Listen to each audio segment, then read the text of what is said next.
البته در گذشته وقتی فتنه ای از این قبیل که خب داشتیم، فتنه های متعددی داشتیم در کشور اتفاق می افتاد، غالبا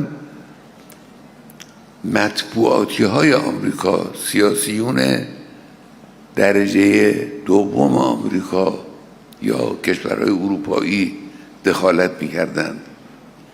این خصوصیت در این فتنه بود که شخص رئیس جمهور آمریکا، شخص خود او تو این فتنه دخالت کرد، حرف زد، اظهار نظر کرد، تهدید کرد، فتنه‌گران رو تشویق کرد، پیغام داد از آمریکا به این کسانی که حالا بعد خواهم گفت کی بودن که بری جلو نترسید. گفت از شما حمایت میکنیم، حمایت نظامی میکنیم. یعنی خود رئیس جمهور آمریکا وارد فتنه شد، جزء فتنه است.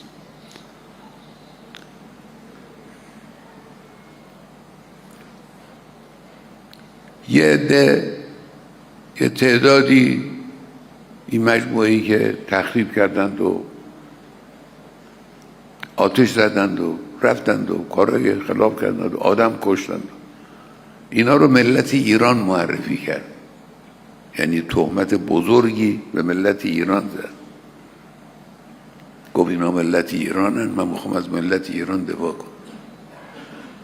اینا جرمه.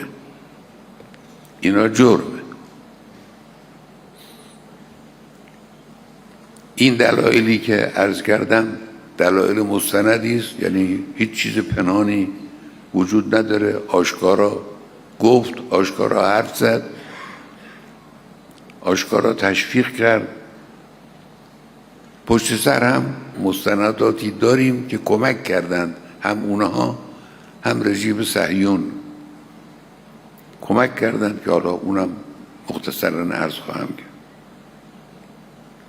ما رئیس جمهور آمریکا رو مجرم میدانیم، هم به خاطر تلفات، هم به خاطر خسارات، هم به خاطر تهمتی که به ملت ایران زد.